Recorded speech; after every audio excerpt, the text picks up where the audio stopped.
बिटिआरनि लेङाइ गाहाय मावफुं सोद्रोमा गबिन्द बसुमतारीनि थाद'नाय गैयै जौगालु खामानि।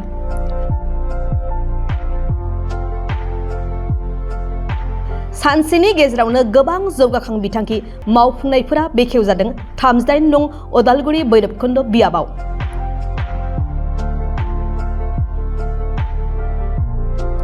गं 17 गोदानै लुफुंजानाय माव बिथांखि बेखेवना होनायजों रायजो राजाफोरनि गोसोखौ रंजाहोदों बिथां गबिन्द बसुमतारीया। प्रमद बर'नि दैदेननाय इउपिपिएल सरकारा बिटिआरनि सिङाव थानाय गंफ्रोमबो बियाबाव सानफा एफा माव बिथांखि बेखेवना होनायजों हालामाव जौगाथायनि गोजोन बारहावा बारहोनायखौ सानफा एफा नुबोबाय थानाय समावनो दिनै फिन अदालगुरि जिल्लानि 38 नं बैरबखुन्द बियाबनि सिङाव थानाय बरला बिसिडिसिआव बिटिआरनि लेङाइ गाहाय मावफुं सोद्रोमा थामहिनबा 69 नं अदालगुरि विधानसभा बियाबनि एमएलए गबिन्द चन्द्र बसुमतारीया सानसेनि गेजेरावनो गं 17 था गोदानै लुफुंजानाय लामा दालां कमिउनिटि टयलेट न' बायदि बेखेवना होलांना रायजो राजाफोरनि गोसोखौ रंजाखांहोदों। लोगोसे मख'नो गोनांदि दिनैनि बे बेखेवनाय हाबाफारिजों लोब्बा लाखिनानै बरला बिसिडिसिआव गोग्गो दै लोंहोनाय थांखिजों फिल्टार गंफा गंफा राननानै होनायखौबो दिनैनि हाबाफारिनि गेजेरजों नुनो मोननाय जादों।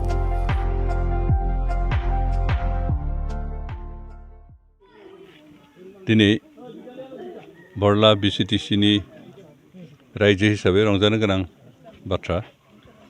मानोना बे थांनाय बोसोरनैनि गेजेरावनो बेखिनि ओनसोलाव गोबां खामानि बे ओनसोलाव मावनाय जाबाय। दिनै सानसेनि भितरावनो 17ता जों हाबाफारि मावना फोजोबनायखौ बेखेवबाय। बेनि भितराव लामा दं, दलं दं, बेनिफ्राय अंगनवाड़ी सेन्टार दं, लोगोसे गाइड बान दं, बल्डार प्रटेक्शन दं। बे गासैबो हाबाफारि दिनै 17ता बेखेवनाय जाबाय। आरो बेखिनि गेजेरजों बेयाव रायजो जानाय सुबुंफोरनि जि असुबिदामोन बेखौ दलं गैयिनि थाखाय स्कुलाव थांनाय गथ'फ्रा जोबोद खस्थ' मोनोमोन। बेमार आजार जाब्ला हस्पिटालाव मानसि लांनो जोबोद असुबिदा जायोमोन, गारि सोनो हायामोन। गोबां जायगायावनो लामाफ्रा हाब्रु गोजाखाय हाखर गोजाखाय रायजोफ्रा जोबोद खस्थ' मोनोमोन। आरो बे गासैबो जेंनाफोरखौ बोस्रांनो थांखि लानानैनो जोंहा बिटिसि हिसाबै थाखा फैसाखौ बारा गैयाबाबो जिखिनि दं बे लिमिटेड रिसर्सजोंनो दिनै बेखिनि हाबाफारिखौ जों मावफुंनो हाबाय। आरो गोबां मावनो गोनां दङ बेखिनि ओनसोलाव। इतिमध्य सेंसन जानाय 3सो लामा दंबावो। सोरां हादोराव मोनसे, बेनिफ्राय एडेनबारि टु जयतिया बे लामा मोनसे, बेनिफ्राय सुर्य बस्तिनिफ्राय लिसिंहालागै फैनाय मोनसे, बे गोबां लामा बेखिनि ओनसोलनि भितराव बे बिसिडिसिनि गेजेरावनो सेंसन जानानै बेखौनो मावगोन। बेनिखायनो जों रायजो राजाफोरनिफ्राय सहयोग आरो हेफाजाब जों लुगैयो। मानोना सरकारनि जिफोर आसनि बेखौ रायजोफ्रा हेंथा होयोबा जाफुंनायाव असुबिदा जायो। बेनिखायनो खावलायदों जे इतिमध्य दिनै 17ता जों खामानि मावफुंनानै बेखेवनो हाबाय आरो मावबावगोन। आरो मावनो गोनां गोबां दं, बेखिनि जों बोस्रांजोबनो नाजागोन। जोंनि आखाइ जिहेतु बोसोरनै दंबावो, बे बोसोरनि गेजेराव जों दुलाराय भैरबकुन्द ओनसोलनि आंनि जिथु बियाब, बे बियाबनि जेसेबां हाय गासै जेंनाफोरखौ बोस्रांनानै रायजो राजाफोरनि सुबिदानि थाखाय खामानि मावलांगोन होननानै जों थांखि लादों आरो बेखौ जों मावफुंबाय थागोन। नैबे बिसिडिसिआवल' नङा, गोबां बिसिडिसिआवबो खामानि जाफुंबाय आरो जाफुंबावनो गोबां बाखि दंबावो। बेफोरखौ माबायदि थांखि लाबावगोन? जोंहा गासै 12ता बिसिडिसि दं आरो बे 12ता बिसिडिसिनि गोबां खामानिखौ जों मावबाय, नाथाय जोबाखै, दाबो गोबां दंबावो। नाव हेरननिफ्राय आरम्भ खालामनानै सोनाबहालागै बरला बिसिडिसि गासै 12ता बिसिडिसिनि गेजेराव लामा सामा दाबो सेंसन जानानै दं। बेनिफ्राय दलं पुल बिदि खोब गिदिर दलंथ' नङा, खिन्थु कालभार्ट हयथ' 2 मिटार 3 मिटार बिदि गोलाव बिदि पुलफोर सेंसन जानानै दं।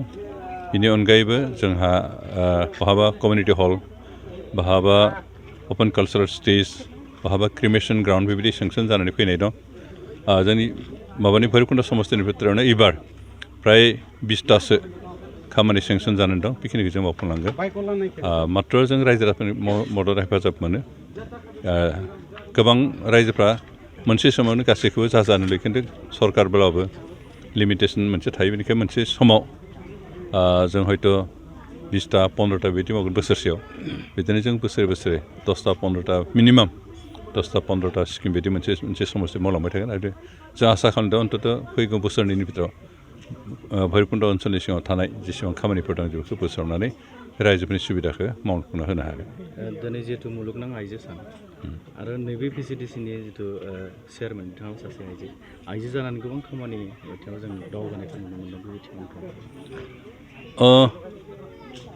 खामानि जौगाखांनायाव बा समाजनि खामानि मावनायाव हौवाफोर आइजोफोरनि गेजेराव फाराग थानाङा बे एफिसियेन्सिया हौवाफोरनि थायोबा हौवाफ्रा मोजां खामानि मावगोन आइजोफोरनि थायोबा आइजोफ्राबो मोजां खामानि मावगोन जोंहा मोनसे भुल धारना दं दे आइजोफ्रा हौवाफोरनिफ्राय उन्दै लोरबांसिन आरो खामानि मावनो हासिना बिदि मोनसे फोथायनाय दं आरो बे मोनसे परम्परा जिथु थिंकिं बेखौ जों सोलायनो सम जाबाय मानोना आथिखालाव आइजोफ्रा हौवाफोरनिख्रुइबो बांसिन दावगाबोबाय आरो दिनै बे बरला PCDCनि चेयारमेना जिहेतु आइजो मानसि खिन्थु आइजो मानसिबाबो बिथाङा बे ओनसोलनि रायजो राजाफोरनि सुबिदानि थाखाय गोबां खामानि मावबोदों हयथ' गुबुन गुबुन हौवा मानसि चेयारमेन थानाय PCDCनिफ्राय नैबे बरला PCDCआव बांसिन खामानि जादों बेनिखाय आइजो होननानै बिथाङा फावसायनानै थायाखै आरो मावलांबाय थागोन आरो जों आसा खालामदों बे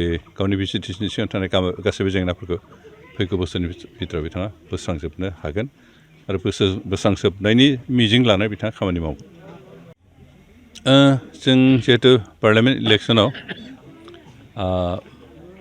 खेंस्लायैबाबो आरो थोंजोङैबाबो बाहागो लानो गोनां जागोन जों BJP UPPL आरो AGP जिहेतु स्टेट गभर्नमेन्टखौ सालायबाय थादों बेनिखाय जोंहा पार्लियामेन्ट इलेक्सनाव रल लानो गोनां माबाया दं बिबाना दं जों दासिमहालागै मोननै समस्तियाव बेखौ दरं उदालगुरि आरो क'क्राझार बे मोननै समस्तियाव सोर हान्जानि बिजाथि जागोन बेखौ दासिमहालागै सावरायनाय खाथां खालामाखै ओरैनो मस्ट प्रबाबलि बिदि माबालायनानै हयथ' दरं उदालगुरियाव BJPनि बिजाथि जागोन आरो माबायाव क'क्राझार समस्तियाव UPPनि बिजाथि जागोन दा इतिमধ্যे पेपारे कागजे दरं उदालगुरिनि केन्डिडेटनि नाम ओंखारबाय थादों हयथ' बेनो फाइनालबो जाहैनो हागौ बेनिफ्राय क'क्राझार समस्तियाव दासिमहालागै जों सोर केन्डिडेट जागोन बेखौ थिग खालामाखै जों बेखौ सावरायनानै थिग खालामगोन दा बिजाथिया जियानो जाथों अन्तत' दरं उदालगुरियाव जों BJPनो हगारमारनाय बे